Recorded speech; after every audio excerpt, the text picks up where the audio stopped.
جو آپ کے دماغ میں خط تو بیٹھا ہے نا کہ نماز نہیں بھی پڑھیں گے تو بھی ہم مسلمان ہیں، جنتی ہیں، ہمیں جنت میں جانے سے کون روک سکتا ہے، یہ خپتی پن چھوڑو۔ مسلمانوں کا 95% طبقہ، 95% طبقہ نماز نہیں پڑھ رہا ہے، یہ سوچ کر کہ نماز نہیں پڑھ کے بھی تو ہم مسلمان رہتے ہیں۔ حنفی المسلک ہونے کے اعتبار سے ہم بے نمازی کو ڈائریکٹ کافر نہیں کہتے، بالکل نہیں کہتے، لیکن اتنا یاد رکھنا بے نمازی اگر کافر نہیں ہوتا احناف کے نزدیک، مگر وہ جنتی مسلمان بھی نہیں ہوگا۔ توجہ کرنا میرے جملے پر، اگر مسلمان نماز چھوڑ کر کافر نہیں ہوتا تو وہ جنتی مسلمان بھی نہیں رہ جاتا۔ کیوں نہیں رہ جاتا؟ یاد رکھنا، چونکہ میں حدیث آپ کے سامنے پیش کر رہا ہوں۔ مسلمان مانتا ہوں فاسق ہے، فاجر ہے، اللہ کے رسول صلی اللہ علیہ وآلہ وسلم اب بے نمازی کے لیے جو بات کر رہے ہیں، اتنا یاد رکھنا، ہم پابند ہیں قرآن اور حدیث کے۔ اگر آپ قرآن اور حدیث میں بے جا اپنی طرف سے کچھ گھسانے کی کوشش کریں گے تو آپ کو بھی اللہ کی بارگاہ میں جواب دینا ہے۔ اللہ کے رسول نے فرمایا، جس نے جان بوجھ کر ایک وقت کی نماز ترک کی، اس کا نام جہنم کے دروازے پہ لکھ دیا جاتا ہے۔ یہ حدیث اتنی صحیح ہے، اتنے تواتر سے ہے، میں سمجھتا ہوں کہ شاید ہی کتاب الصلاح کسی نے لکھا ہو اور اس حدیث کو نہ لکھا ہو۔ نماز کا چیپٹر بیان کیا گیا اور یہ حدیث نائیو ایسا ہے ہی نہیں، لیکن اب ممرہ والوں اور گرد نواح سے آنے والوں، اطراف و جوانب سے آنے والوں، تھوڑی دیر کے لیے ایمان والے دل پہ ہاتھ رکھ کر سوچو، رسول اللہ کی بات پر اعتماد ہے آپ کو؟ حضور کی بات پہ ایمان لائے ہو؟ تو اب آپ سے پوچھنا چاہتا ہوں، اگر کسی دن پولیس کے دفتر میں آپ کا نام لکھ دیا جائے تو بولو تمہاری راتوں کی نیند اڑتی ہے کہ نہیں اڑتی؟ راتوں کی نیند ختم ہوتی کہ نہیں ہوتی؟ ہائے اب کیا ہوگا، اب کیا ہوگا، میرا نام پولیس کے رجسٹر میں لکھ دیا گیا۔ میں ہندوستان کی پولیس کی یا کسی مخصوص ملک کے پولیس کی بات نہیں کر رہا ہوں، مطلقاً پولیس کی بات کر رہا ہوں۔ دنیا بھر میں کہیں بھی انسان رہتا ہو، اگر پولیس کے رجسٹر میں نام آ جائے تو بولو رات کی نیند اڑتی ہے کہ نہیں اڑتی؟ حالانکہ پولیس کو مینج کیا جا سکتا ہے، رشوت دے کر، پریشر بنا کر، یہ کر کے، وہ کر کے، بولو سب چیزیں کر کے اس کو مینج کیا جاتا ہے کہ نہیں کیا جاتا؟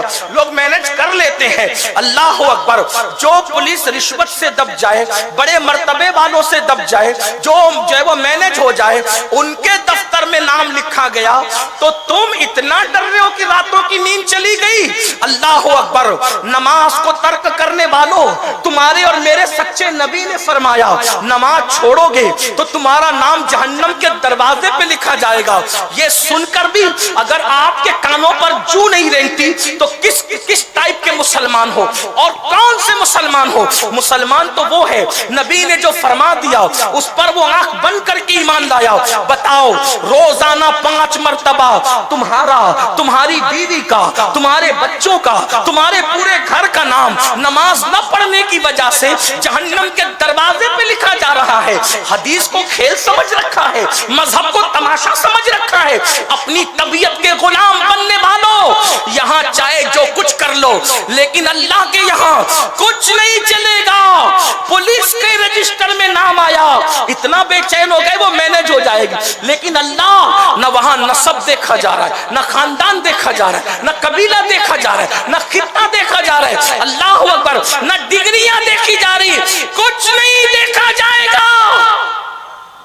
وہاں تو معصوم لوگوں کے لیے اتنی غیرت ہے کہ ہمارے بابا، ہمارے ابا سیدنا آدم علیہ السلام سے ایک لغزش پیغمبرانہ ہوئی تو انہیں جنت سے باہر کر دیا، ہماری عبرت کے لیے، ہماری عبرت کے لیے۔ حالانکہ ہم اس کو گناہ نہیں کہتے، ہم اس کو گناہ نہیں کہتے، لغزش پیغمبرانہ کہتے ہیں نا، لیکن ہماری عبرت کے لیے پہلے ہی دن سوچو، تھوڑی دیر گھر جا کے غور کرنا، سارے پاپ کرنے کے بعد جنت کا خواب دیکھنے والوں، کبھی سوچا جسے خلیفہ بنایا، جسے اپنے ہاتھوں سے بنایا، آسمان بنایا کن کہہ کے، زمین بنایا کن کہہ کے، چاند بنایا کن کہہ کے، ستارے بنائے کن کہہ کے، سیارے بنائے کن کہہ کے، ہر مخلوق کو کن کہہ کے، جب حضرت آدم کی باری آئی تو اپنے دست قدرت سے پیدا کیا، سب سے خوبصورت پیدا کیا، اپنی روح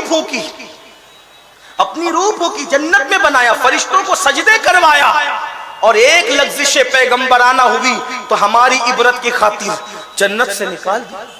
ایک لغزش پیغمبرانہ پر معصوم کو جنت سے نکالا جاتا ہے۔ رات بھر کلب میں گزارنے والوں،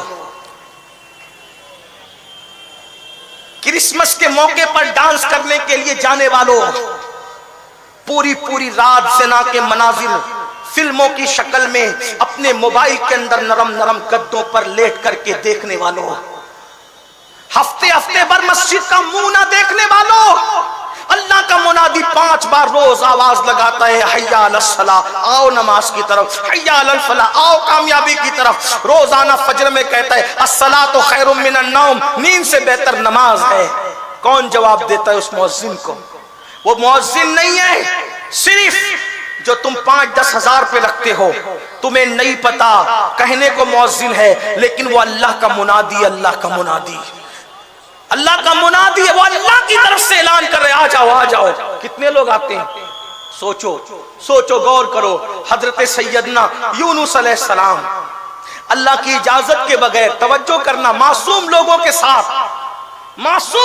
ساتھ غیرت کا عالم کیا ہے۔ اللہ کے پیغمبر حضرت یونس علیہ السلام اللہ کی اجازت کے بغیر اپنی بستی چھوڑ کے نکل گئے، مچھلی کے پیٹ میں ڈالے گئے، مچھلی کے پیٹ میں 40 دن تک اللہ کے پیغمبر مچھلی کے پیٹ میں رہے۔ کس کے لیے؟ ہماری عبرت۔ حضرت داؤد علیہ السلام سے علامہ ابن الجوزی لکھتے ہیں ایک لغزش پیغمبرانہ ہوئی، شفقتوں کے ساتھ کچھ بات کر لی، اتنا روئے جناب داؤد کہ گال کے گوشت جھڑ گئے، جہاں رونے سے آنسو پڑے وہاں گھاس اگ گئی۔ کتنا روئے ہوں گے سوچو۔ معصوم لوگ ہیں جو گناہ نہیں کرتے، گناہ ان کے قریب سے گزر کے نہیں جاتا۔ اللہ کے بندوں، محبوبوں کے ساتھ یہ غیرت کرنا ہماری عبرت کے لیے تھا، ان کی شان تو بہت بڑی ہے۔ سوچو تو صحیح، روتے گال کے گوشت جھڑ گئے، آنسوؤں سے زمین تر ہو گئی، گھاس اگی۔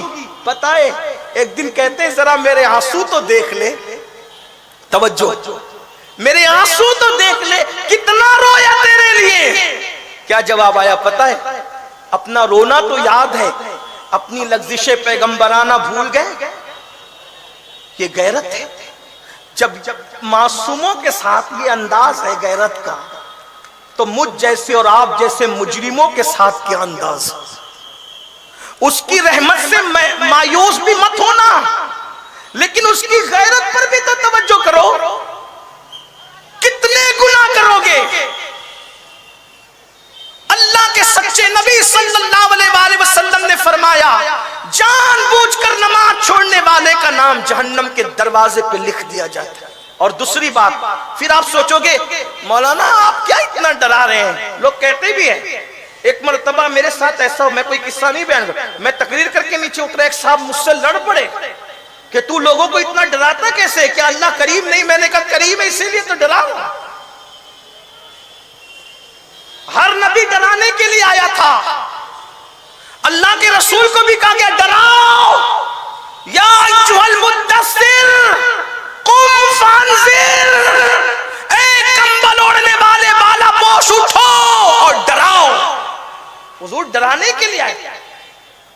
جو قوم مشرکین اور یہودیوں کے راستے پہ چل پڑے، پھر اس قوم کو میں کس منہ سے جنت کی بشارت دوں؟ جس قوم کی بیٹیاں چڈی پہن کر کے اسکول جا رہی ہو انگریزی تعلیم حاصل کرنے کے لیے، جس قوم کی بیٹیاں دوپٹوں کو چھوڑ کر ولیموں میں جا رہی ہو اپنے حسن کی نمائش کے لیے، اسے کون جنت کی بشارت دے گا؟ وہ قوم کو تو ڈرایا ہی جائے گا۔ جو قوم اتنی بے باک ہو چکی ہو کہ جس قوم نے مہینے مہینے 2 مہینے 4 مہینے 6 مہینے بلکہ پوری زندگی کبھی قرآن کو ہاتھ تک نہیں لگایا، اس قوم کو کون جنت کی بشارت دے؟ اور یاد رکھنا، اگر تمہاری خوشی کے لیے ہم جنت کی بشارت دے بھی دے تو ہوتا کیا ہے؟ ہوتا کیا ہے؟ ہمارے بشارت دینے سے کیا ہوتا ہے؟ جنت تو اللہ نے دینی ہے، رسول اللہ کے ہاتھوں سے ملنی ہے، ہم کون ہیں؟ ابھی تو ہماری اپنی جنت بھی کوئی کنفرم نہیں ہے۔ ہاں، آپ کیا سمجھ رہے ہیں؟